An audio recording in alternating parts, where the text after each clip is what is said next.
എല്ലാവർക്കും നമസ്കാരം. Food and ക്രാഫ്റ്റിലേക്ക് സ്വാഗതം. ഇന്ന് ഞാൻ വന്നിട്ടുള്ളത് കൃഷിയെ ഇഷ്ടപ്പെടുന്ന എല്ലാവർക്കും ഹെൽപ്ഫുൾ ആയിട്ടുള്ള ഒരു കൊച്ചു വീഡിയോ ആയിട്ടാണ്. ഇന്നത്തെ നമ്മുടെ സബ്ജക്റ്റ് കോളിഫ്ലവർ ആണ്. കോളിഫ്ലവർ എങ്ങനെയാണ് നമുക്ക് വീട്ടിൽ തന്നെ ഉണ്ടാക്കിയെടുക്കാമെന്നാണ് ഇന്നത്തെ വീഡിയോയിൽ പറയുന്നത്. അപ്പോൾ ഞങ്ങൾക്ക് അറിയാവുന്ന രീതിയിലുള്ള കൊച്ചു കൊച്ചു കാര്യങ്ങളൊക്കെയാണ് ഇന്നത്തെ വീഡിയോയിൽ ഞാൻ ഉൾപ്പെടുത്തിയിട്ടുള്ളത്. നമുക്ക് എല്ലാവർക്കും അറിയാലോ, കോളിഫ്ലവർ, കാബേജ് ഇതിലൊക്കെ ഒരുപാട് വിഷങ്ങൾ അടിച്ചിട്ടാണ് നമുക്ക് കിട്ടുന്നത്.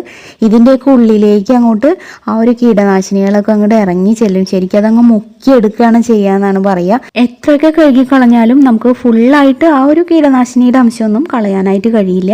അപ്പോൾ വീട്ടിൽ കുറച്ചെങ്കിലും സ്ഥലമൊക്കെ ഉള്ളവർക്ക് ഇതുപോലൊക്കെ ഒന്ന് ചെയ്യാനായിട്ട് ശ്രമിക്കുക.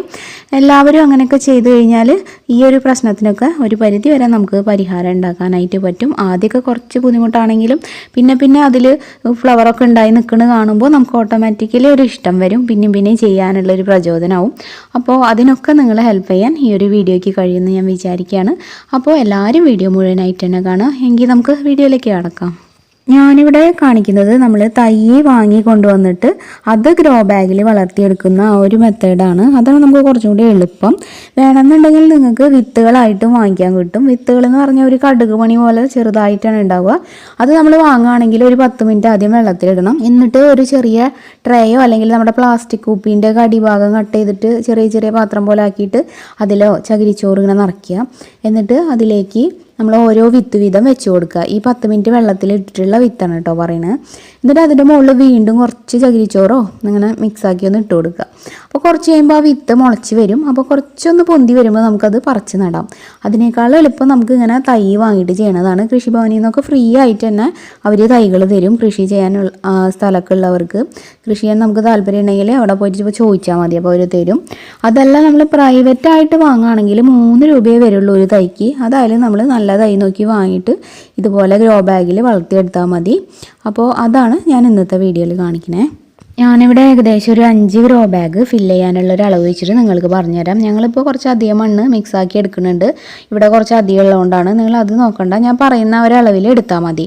ഏകദേശം ഒരു 5 ഗ്രോ ബാഗ് ഫില്ലാക്കാൻ എത്ര മണ്ണ് വേണം അതിനനുസരിച്ചിട്ട് മണ്ണ് എടുക്കുക. എന്നിട്ട് അതിലേക്ക് കുറച്ച് ഡോളോമേറ്റ് ചേർത്ത് കൊടുക്കുക. 5 ഗ്രോ ബാഗിനാകുമ്പോൾ ഒരു 5 ടേബിൾ സ്പൂണൊക്കെ മതി. ഒന്നില്ലെങ്കിൽ ഡോളോമേറ്റ് എന്ന് പറഞ്ഞിട്ടുള്ള ഈ ഒരു പൊടി എടുക്കാം, അല്ലെങ്കിൽ കുമ്മായം നമുക്ക് വാങ്ങിക്കാൻ കിട്ടും. അതിലേതാ കിട്ടണമെന്നുണ്ടെങ്കിൽ അത് ചേർത്തിട്ട് മിക്സ് ആക്കുക. പിന്നെ അതിലേക്ക് 1 കപ്പ് വേപ്പിൻ പിണ്ണാക്കും പിന്നെ 5 കപ്പോളം ചാണകപ്പൊടിയും ചേർക്കുക. ചെറിയൊരു വ്യത്യാസമൊന്നും വന്നാൽ കുഴപ്പമില്ല. പിന്നെ ഒരേ ഒരു കാര്യം മാത്രം ശ്രദ്ധിച്ചാൽ മതി. ഡോളോമേറ്റ് ആണ് നിങ്ങൾ മിക്സ് ചെയ്യുന്നതെന്നുണ്ടെങ്കിൽ ഈ ഒരു മണ്ണ് നമുക്ക് ഇപ്പോൾ തന്നെ കൃഷി ആവശ്യങ്ങൾക്ക് ഉപയോഗിക്കാം. അതല്ല നമ്മൾ ഉപയോഗിക്കുന്നത് കുമ്മായം ആണെങ്കിൽ അത് 10 ദിവസം മെനക്കാണ്ട് വെച്ചതിന് ശേഷം മാത്രമേ നമുക്ക് ഈ മണ്ണ് ഉപയോഗിക്കാൻ പാടുള്ളൂ. ഒരു ചാക്കോ എന്തെങ്കിലും വെച്ചൊന്ന് മൂടിയിട്ട് കൊടുത്താൽ മതി. എന്നിട്ട് 10 ദിവസം കഴിയുമ്പോൾ ഈ മണ്ണ് എടുത്തിട്ട് നമുക്ക് ഗ്രോ ബാഗ് ഫില്ല് ചെയ്യാനായിട്ട് എടുക്കാം. അപ്പോൾ ഡോളോമേറ്റ് ആണ് നമുക്ക് സൗകര്യം, പെട്ടെന്ന് തന്നെ എടുക്കാമല്ലോ. അപ്പോൾ അതിലേതാണ് നിങ്ങൾക്ക് കിട്ടുകയെന്നുണ്ടെങ്കിൽ അത് എടുക്കാം കേട്ടോ. ആദ്യം നമ്മൾ നമ്മുടെ ഗ്രോ ബാഗിൽ ഫില്ല് ചെയ്യേണ്ടത് കരിയിലയാണ്. നമുക്ക് കരിയില കുറച്ച് അടിയിൽ കുറച്ചൊരു 1/4 ഭാഗത്തോളം അങ്ങോട്ട് ഫില്ല് ചെയ്ത് കൊടുക്കുക. കറക്റ്റ് അങ്ങനെ അളവൊന്നുമില്ല അതിന്. എന്നിട്ട് നമ്മൾ നേരത്തെ സെറ്റാക്കി വെച്ചിട്ടുള്ള മണ്ണില്ലേ അത് ഫില്ല് ചെയ്യുക ഒരു 3/4 ഭാഗത്തോളം. ഇങ്ങനെയാണ് നമ്മൾ ഒരു കോളിഫ്ലവർ നടാനുള്ള ഗ്രോ ബാഗ് ഫില്ല് ചെയ്യുന്നത്. ഇനി നമുക്ക് ഇതിലേക്ക് നേരത്തെ നമ്മൾ വാങ്ങി വെച്ചിട്ടുള്ള തൈയില്ലേ അത് നട്ട് കൊടുക്കുക. എന്നിട്ട് നമ്മൾ അതിൻ്റെ മുകളിലായിട്ട് കുറച്ചിങ്ങനെ വെള്ളം തെളിച്ച് നനച്ച് വെച്ച് കൊടുക്കുക. അത്രയ്ക്ക് മാത്രമേ ചെയ്യാനുള്ളൂ.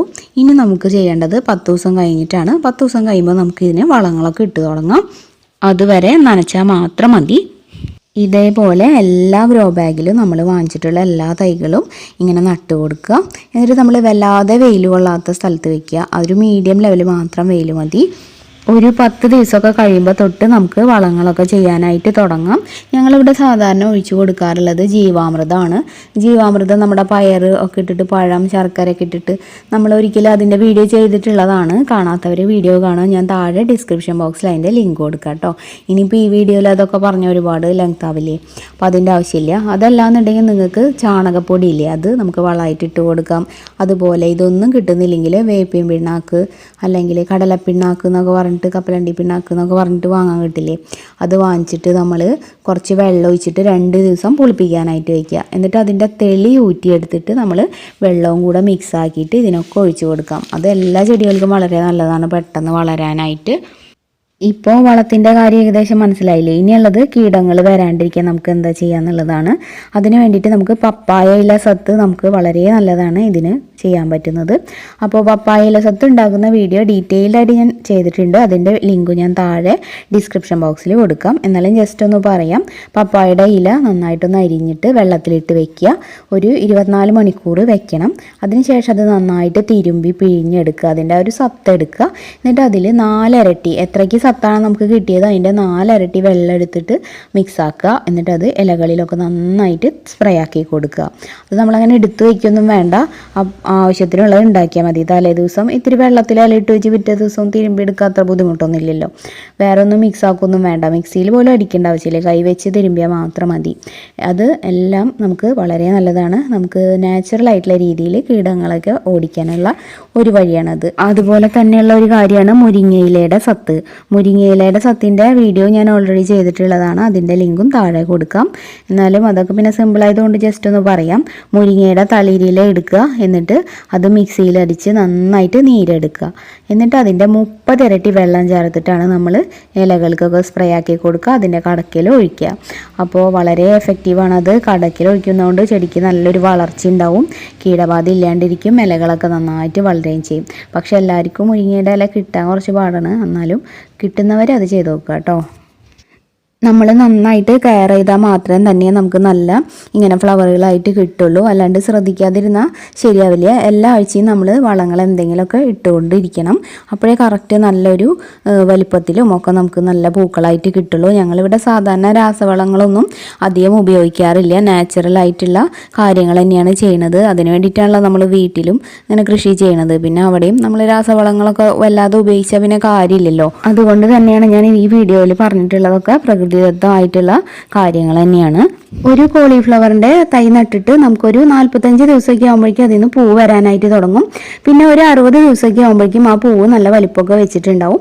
അപ്പോൾ നമ്മൾ പൂവ് വന്നു കഴിഞ്ഞ് കുറച്ചൊന്ന് വളർന്നു കഴിയുമ്പോൾ ഇതുപോലെ ഇലകൾ കൂട്ടി പിടിച്ചിട്ടൊന്ന് കെട്ടിക്കൊടുക്കുക. സൂര്യപ്രകാശം ഡയറക്റ്റ് ആയിട്ട് കൊണ്ടു കഴിഞ്ഞാൽ അതിൻ്റെ കളറൊക്കെ ഒന്ന് ചേഞ്ച് ആവും. പിന്നെ നല്ലൊരു ഫ്ലവർ നമുക്ക് കിട്ടില്ല. അതുകൊണ്ടാണ് ഇങ്ങനെ ചെയ്യുന്നത്. എല്ലാ ഇലകളും കൂട്ടി പിടിച്ചിട്ട് എന്തെങ്കിലും ഒരു വള്ളി വെച്ചൊന്ന് ജസ്റ്റ് വല്ലാതെ മുറുക്കണ്ട. സൂര്യപ്രകാശം കൊള്ളാണ്ടിരിക്കാൻ ജസ്റ്റ് ഒന്ന് ഇങ്ങനെ കെട്ടിക്കൊടുക്കുക എല്ലാ പൂക്കളും.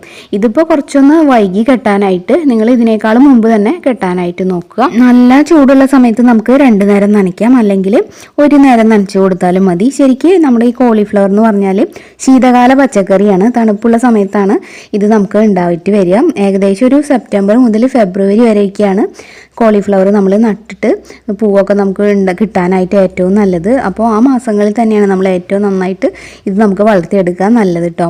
അപ്പോൾ ഇനി ആ ഒരു ടൈമൊക്കെ ആകുമ്പോൾ എല്ലാവരും ഇതുപോലെ ഒന്ന് ട്രൈ ചെയ്ത് നോക്കുക. ഞങ്ങളിപ്പോൾ ഇതിപ്പോൾ വിളവെടുക്കുന്ന ഒരു സമയമായപ്പോൾ നമ്മൾ മുറിക്കുന്ന സമയമായപ്പോൾ നിങ്ങൾക്കൊന്ന് ഷെയർ ചെയ്തെന്നേ ഉള്ളൂ. അപ്പോൾ നിങ്ങൾക്ക് അറിഞ്ഞിരുന്നാൽ നല്ലതല്ലേ. അപ്പോൾ ഇനി അങ്ങനെ ചെയ്യാമല്ലോ. പിന്നെ നമുക്ക് സമയമുണ്ടെങ്കിൽ എല്ലാ ദിവസവും രാവിലെയും വൈകിട്ടും ഈ ഇലകളൊക്കെ ഒന്ന് ചെക്ക് ചെയ്യണത് നല്ലതാണ്.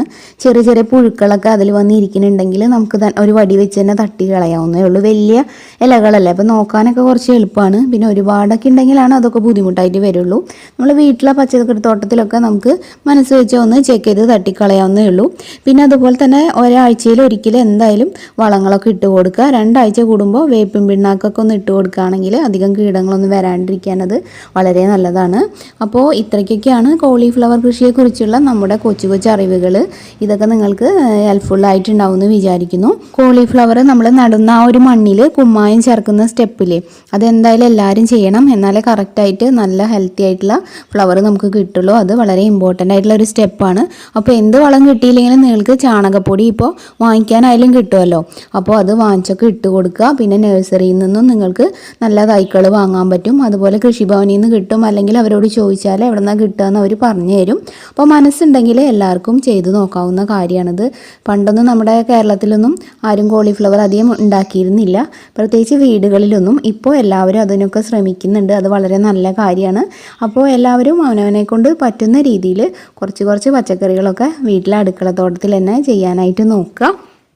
നിങ്ങൾക്ക് ഇന്ന് എല്ലാ കാര്യങ്ങളും ചെയ്ത് കാണിച്ചു തന്നത് എൻ്റെ ഹസ്ബൻഡിൻ്റെ അമ്മയാണ് എന്നെ ഒരുപാട് ഈ കാര്യങ്ങളിലൊക്കെ ഹെൽപ്പ് ചെയ്യുന്നത്.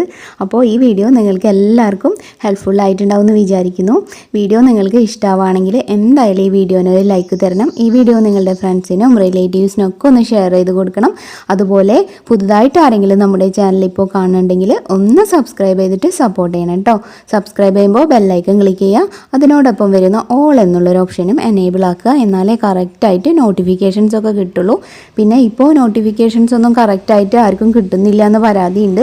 അപ്പോൾ എല്ലാവരും ജസ്റ്റ് ഡെയിലി ഒന്ന് ചാനൽ തുറന്നു നോക്കൂ. എന്നും ഞാൻ ഒരുവിധം വീഡിയോസ് അപ്ലോഡ് ചെയ്യുന്നുണ്ട്. വീഡിയോസ് നിങ്ങൾക്ക് എന്തായാലും ഹെൽപ്ഫുൾ ആവും. അതുപോലെ നമ്മുടെ പുതിയ ചാനലായിട്ടുള്ള പ്രാർത്ഥനാസ് വേൾഡും എല്ലാവരും ഒന്ന് സപ്പോർട്ട് ചെയ്യണം.